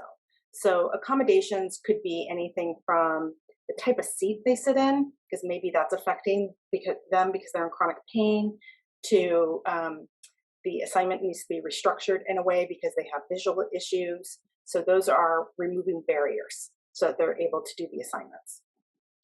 What is a modification? So a modification changes what a child learns. So this is where you get changes in the type of test they may take, changes in the assignment. They may get specialized instruction. Okay, so there's a big difference between an accommodation and modification. So we're going to start with, does my child need an IHP? So that's an individualized health plan. All right, so there's two questions to ask. Does your child have a medical condition that needs to be managed by a school nurse? Do they take medications? Is something required in an emergency situation? Like, does the child have a seizure disorder and we need the nurse to do something specific for the child to support the child? The other question is, does your child have a medical condition that may negatively affect or have the potential to affect attendance and or academic performance? So if yes to either question, notify the school administration and the school nurse and request a meeting and just talk to them about it. So does my child need a behavioral intervention plan? So does your child have a behavioral condition that needs to be managed inside the classroom or school? So it could be anything from excessive tardies, defiance, to anxiety. Maybe they need to be put into a quiet space to wind down, and the child appreciates that time away from the group, and that's helpful to the child. Usually it's part of an IEP. Now, when it comes to children with long COVID, there's a couple things to consider. That there is a lot of complex emotions that come with acquiring an illness, a long-term illness. So we do see children that have anxiety, significant anxiety, especially if they're trying to navigate the halls and they're not feeling well.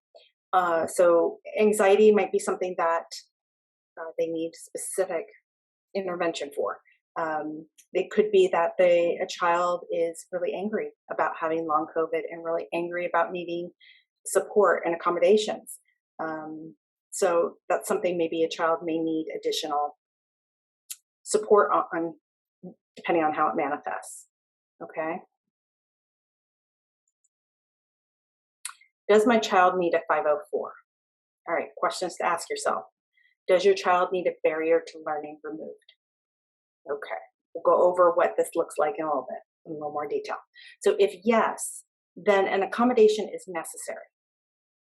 Does your child need instruction or assignments modified? If no, then your child simply needs the accommodation and a 504 is appropriate.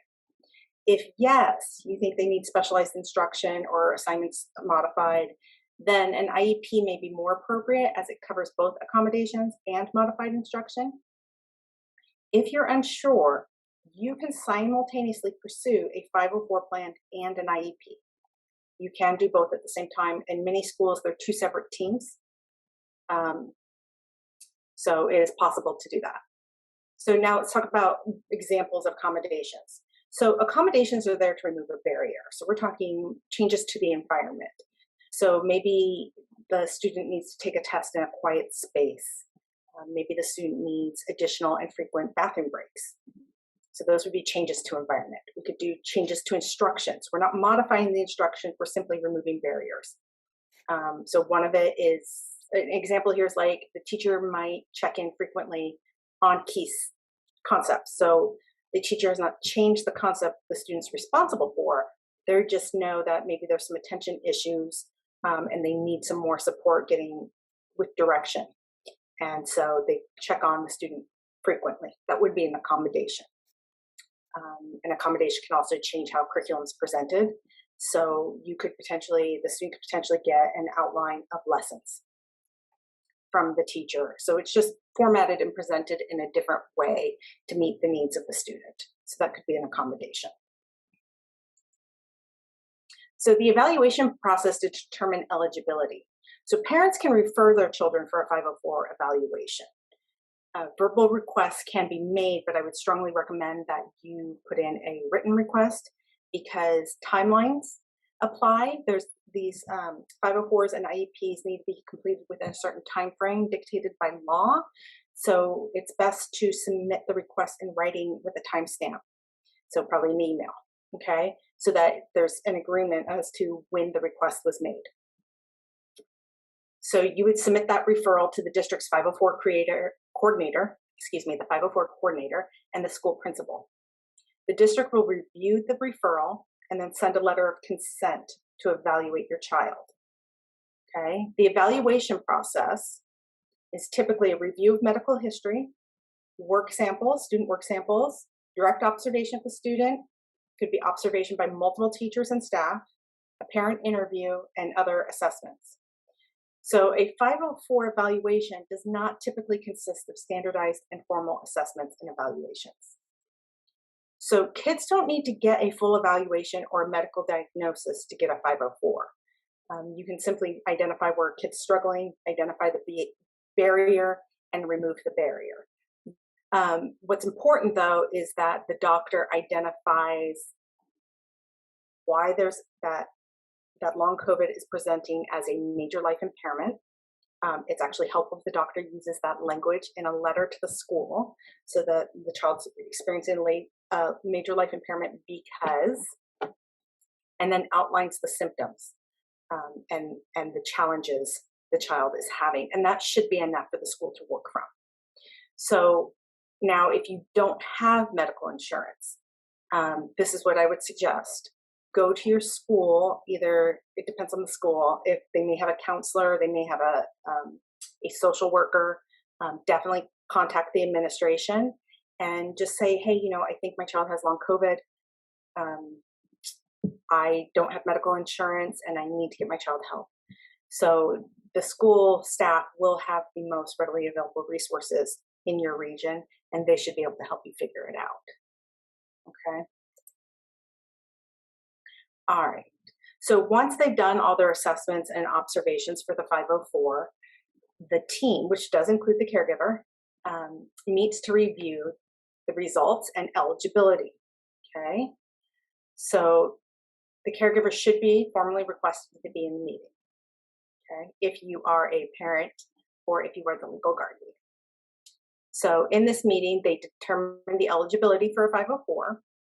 And if it's determined yes, the student needs a 504, then the team will discuss appropriate accommodations and services. So a tip here is to familiarize yourself with the accommodations appropriate for your child's diagnoses and concerns. We're going to go over some appropriate accommodations in a moment. You can bring a list and present it to the team. Do not be afraid to advocate for your child's needs. You know your child best. If the team determines that your child is not eligible for a 504, the district has to provide a formal explanation as to why they came to that conclusion. And parents have the right to appeal this decision and request a hearing. Now, IEPs. Does my child need an IEP? All right. So if your child is presenting significant concerns that are currently impacting their ability to make progress academically, you may want to have your child evaluated for special education services and determined eligibility for an IEP. All right, so my suggestion, if your child with long COVID has brain fog, I would suggest being evaluated for an IEP. If your child is having word finding problems, memory problems, anything like that, get them evaluated. They'll run the test, okay, to figure out what kind of support they'll need in school. But definitely if you see those things in your child, I would recommend getting evaluated. To be eligible for an IEP, a student must meet 2 criteria. They must have 1 or more of the 13 conditions that are covered under IDEA. Remember, IDEA is the law that governs IEPs. These conditions include other health impairment and emotional disturbance. The first criteria for a student to qualify is they have to have 1 of these 13 conditions. The second criteria is that the child needs services to thrive in school.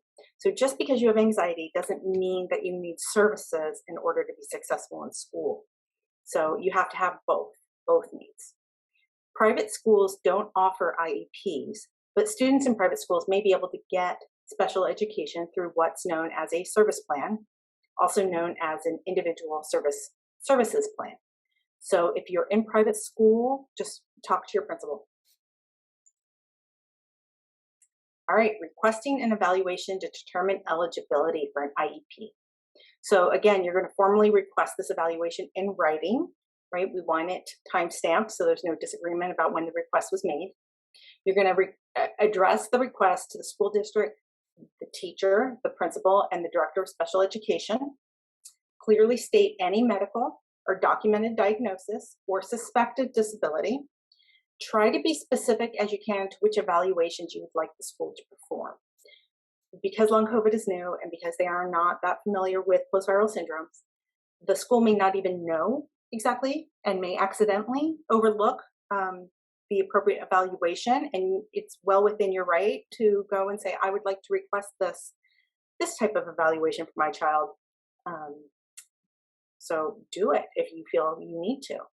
So here's a tip though. Note findings of any outside evaluations and assessments. List areas of school-related concerns for your child when you're requesting. So here are the types of evaluations that are available through the school. Evaluations are available to assess health status, okay, vision and hearing, social and emotional, general intelligence, academic performance, communication skills, speech, motor abilities, so occupational therapy and physical therapy. So again, if your child is struggling with brain fog, I would request that some of these evaluations made. I would open up the discussion and say, I feel like my child needs to be evaluated.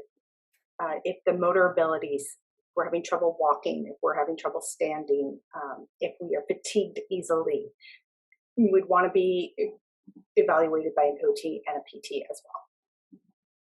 So carefully consider your child's suspected needs and request the most appropriate areas to be evaluated. Areas of assessment must be related to the suspected disability. Okay. Once the request is received, the district will need to request your formal consent to evaluate. So the district can't just evaluate your child without your permission. Evaluation process for special education and IEP. So there's a timeline. It's governed by the law. Some states, I believe it's about 90 days. Some states actually have a shorter window. It can't be longer than 90 days, but some states have less time. So that clock starts ticking once the written consent is received. The evaluation process can begin. Again, beware it takes time. It can take up to 3 months. There are a specific amount of calendar days allotted. You're going to want to look at your own state and find that. These should be provided, the timeline should be provided by the district, but they're also available on state education websites. Now, the evaluation process. Your child will be evaluated in the area specified by the appropriate school team members and related service providers. They may include observations again, parent and teacher interviews, questionnaires, and in this case, different from the 504, there would be formal and standardized testing as well. Then an evaluation report is generated by the team. So a tip here is to request copies of the formal written evaluation report prior to the meeting to discuss it. This varies state to state, but districts should comply with this request, typically 2 to 3 days prior to the meeting, so that you're able to go over it, familiarize yourself with it prior to the meeting, so that you know what questions you have to ask, you make sure you understand everything. Because an IEP meeting can be really overwhelming. There's a lot of information coming at you fast. So I strongly recommend getting a hold of the report before going in. to sit down in that meeting. Eligibility determination for an IEP. Okay, so eligibility. The district will schedule an IEP evaluation review meeting. So all the assessment's been done, now the team's going to review it. The team will include parents or guardians, and you'll meet and review the testing and determine if there's a presence of a disability. Okay? If a disability is identified, the team discusses if the determined disability impacts the student's ability to make effective progress in school. Just because you have a disability doesn't mean that you need modified instruction or assignments. It may just mean you need a 504. Okay, so they're going to make a determination of whether or not it meets the criteria for an IEP that we just outlined. So if it's determined that the child does need an IEP, the team will discuss areas of need for accommodations, modifications, goals, objectives, types of services, the frequency and duration of services, how often, so if the student qualified for an OT services, how often would that be? How long would each session be? How and where will the services be delivered? Will it be delivered in the classroom, or would the student be pulled out of the classroom to receive the services? So that's a discussion that's held amongst the team. An IEP is developed and provided to the parent for review and signature. You have the right to ask questions, request changes, and even fully reject the IEP, although it is best to contact the district to discuss concerns and try to resolve them before rejecting the IEP altogether. And note that the IEP will not be implemented until it's returned to school with your signature. So my child's not eligible for an IEP. Okay, so they made the determination that yes, there is a disability, maybe, and the child's still not eligible for the IEP. Well, the team, because of this, the disability has not been shown to impact your child educationally, right? That could be an option too. A 504 plan may be more appropriate. All the information that was gathered during the evaluations can provide direction, suggestion for future accommodations under a 504 plan. So it's not wasted time. It just is a different form of support. If you disagree with the team's findings, you should discuss your concerns at the meeting. If you're not satisfied with that, request to meet with the principal or special education director to further discuss your concerns. There is the option to request an independent educational evaluation. So this is performed by a private professional not affiliated with the school district. You can then give that information to the IEP team, and they will reconvene and review those results and re-examine and reconsider eligibility based on new information. Another consideration is that your child may need outpatient therapy, OP, PT, or speech, or maybe tutoring services. So although your child's disability may not impact your child's education and access to their education, it certainly may be impacting their function and limiting their ability to participate in activities outside the school environment. So if that's the case, you can still pursue services, but you'll want to talk to your doctors or your child's pediatrician or specialist about referrals for outpatient services. So I've mentioned earlier related services. So what are related services and how would they potentially help my child in school? Related services in a school-based setting assist students in successfully and efficiently assessing the curriculum. Okay, so related service providers can include speech and language pathologists, occupational therapists, physical therapists, behavioral therapists, psychologists, school adjustment counselors, orientation and mobility specialists, teachers for the visually impaired, and then there's the nurse and health services, among others. If the school district does not have one of these providers available, but your child needs to be assessed, the school district, it's incumbent upon the school district to contract out to a service provider, to find a service provider, get a contract, and make sure that that assessment occurs. And if it's deemed that your child needs services, then the school district needs to pay for those services. How can an OT potentially help my child? So a lot of our long COVID kids are probably going to want to probably need to work with an occupational therapist. So typically occupational therapists in schools focus on fine motor skills like writing, typing, and cutting. They help with activities of daily living, self-care skills, and work skills. They also help with organizational strategies, pacing skills, and environmental adaptations. So an OT specific focus on students with long COVID could support the student by helping with pacing for the school day and energy saving techniques. The OT can help with posture and positioning, right? And seating. And if we have blood flow issues that many with long COVID have, the posture and positioning and seating really matter. The biomechanical alignment, the ergonomic design of keyboards and school supplies. If you're in a lot of pain, nerve pain coming down your arms and things like that, that needs to be considered and accommodated. Again, organizational strategies. So if you're having a lot of brain fog, you're going to need support with organizational strategies, and they can help organize books, notes, the locker, the child's backpack, sensory-based strategies and interventions. So a lot of our children with long COVID are going to have some sensory issues. So if you're in chronic pain, you'll probably have sensory issues. If you are experiencing brain fog, you'll probably have sensory issues. If you have developed MCAS as a result of COVID, you're going to have sensory issues. So that's something that needs to be addressed and looked at because it can have significant impact on the child's ability to learn. And then OTs also support arousal and attention. Again, if you have brain fog, that's going to be challenging, and an OT can support that. So how can speech and language services potentially help my child? So a speech and language pathologist focuses on impairments which impact the student's ability to communicate. So to express language, but also to understand it in the educational environment. So that includes speaking, reading, writing, information processing, and social interactions. It also includes swallowing disorders when this impacts them educationally. So for students with long COVID, a speech therapist may be particularly helpful in addressing the cognitive communication disorders that we're seeing.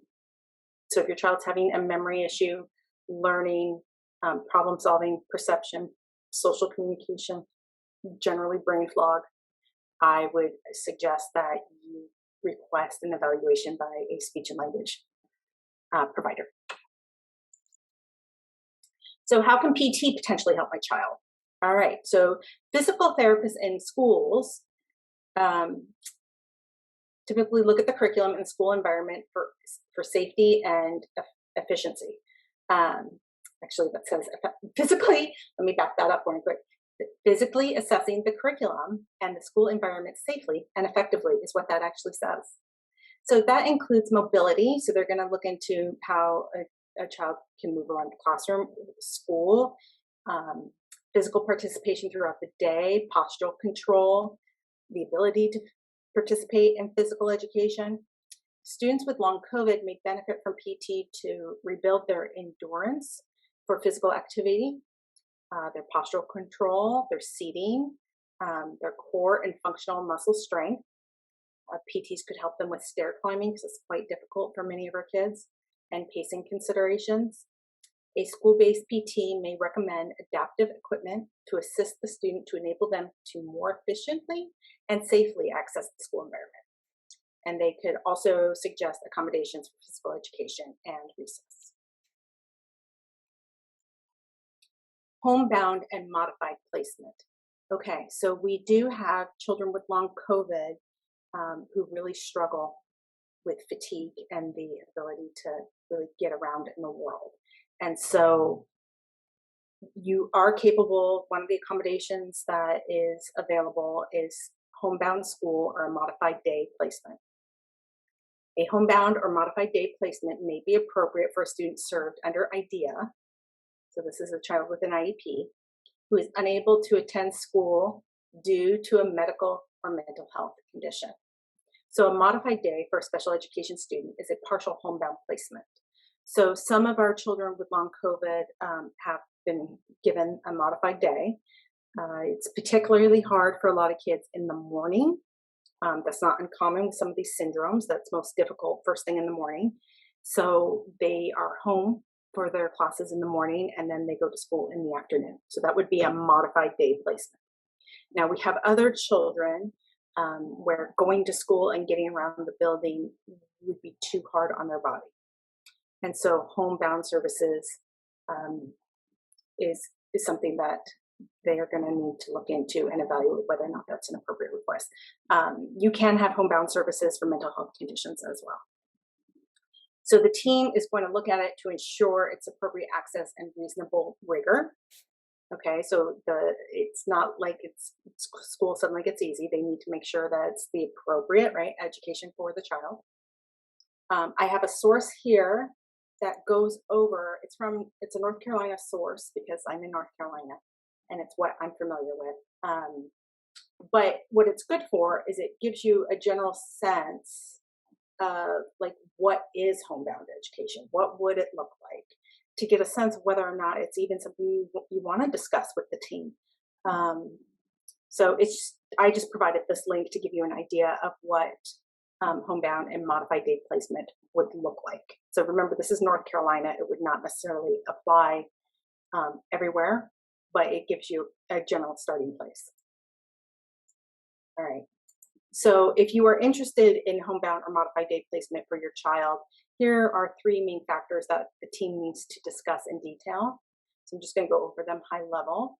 So factors regarding the nature and type of the services to be provided, factors affecting the amount of services to be provided, and factors affecting the scheduling of services. And you'll see here at the end that the school needs to work in coordination with the family and what the family has going on as far as the family's ability to supervise and the family's work schedules. Okay, and so again, all this detail will be in the presentation that you will have access to. So if you're interested, that's a wealth of information right there. And that brings us to the end. Thank you very much for attending. And if you have any questions or want additional information, you can contact me at longcovidfamilies.org. You can reach me through that and send us your questions, and we're more than willing to help and answer. Okay, so thank you again for your time.